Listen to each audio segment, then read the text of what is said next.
Moving All right, I'm gonna go on. walk away and start cooking some chicken. And Yeah, okay. So the reason I brought up Black Clover is it was actually going to segue into my first topic is so again I was watching the movie and we've already gone over it, but like basically the idea is that Black Clover isn't making any statements on who's right or wrong or why.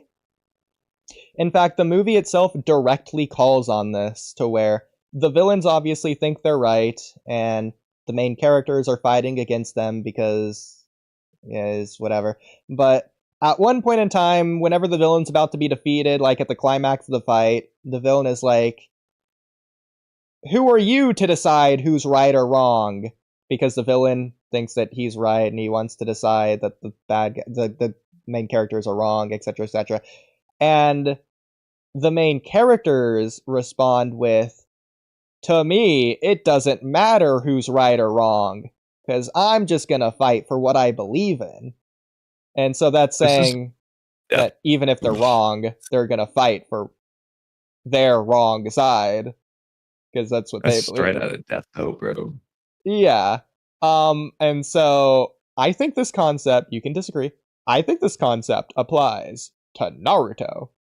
I will specifically point to the pain arc that we were just looking at. At some point in time, I feel like the pain arc shifted from a focus on what is right versus wrong to just what Naruto believes in, regardless of if it's right or wrong. Naruto isn't fighting for what's right.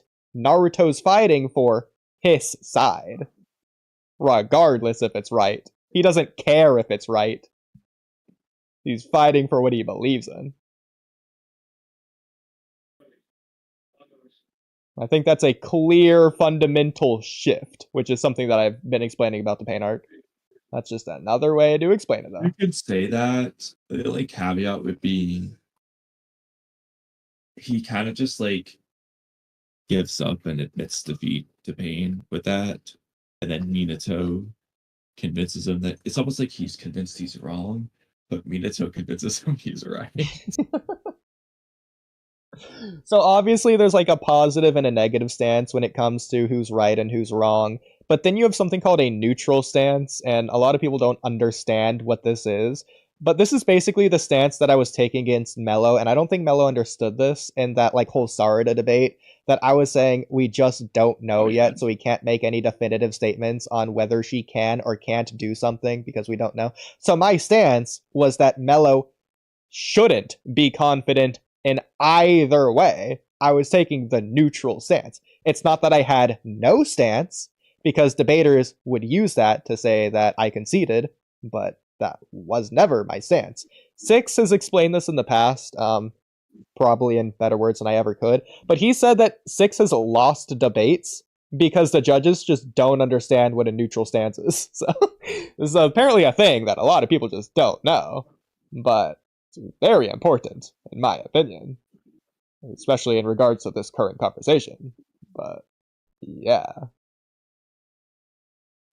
I wouldn't say it's just the pain arc. You could say the pain arc is where it happened most obviously, but I would say the overarching Naruto series has this idea, and I would consider it a fundamental flaw in a way.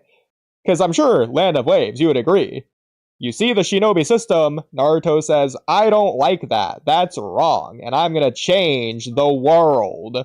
As opposed to later on, and this is something I was saying in a previous stream, to where it's not about the results, it's about the mindset. It doesn't matter whether you accomplish it or not.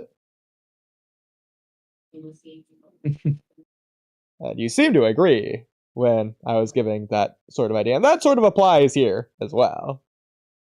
no, I get what you're saying, but my thing would be this just applies to like every arc. In what way?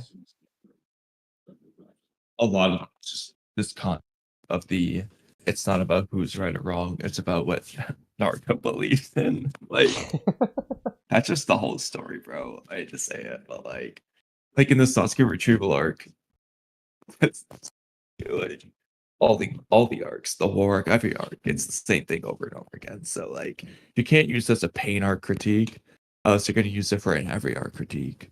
Well, I did just say. Whereas it applies, I think, most obviously to the pain arc. It also just applies Most obviously in the holistically. pain arc. I think it's pretty obviously in all the arcs. They're really like I would say it's a fundamental shift throughout the story. I think it was the least at the beginning of Naruto, and it's the most towards the end. Pain arc is where it really shifts to being really going in that high strung direction.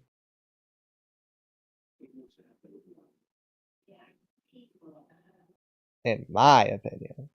I mean, tell me if you okay. So disagree. for tuning exams, they kind of did a really good job.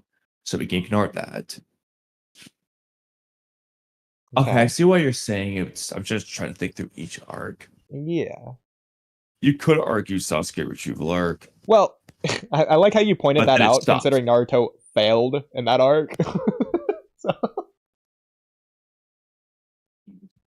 he But it lost. wasn't about who was right or wrong. Narratively lost.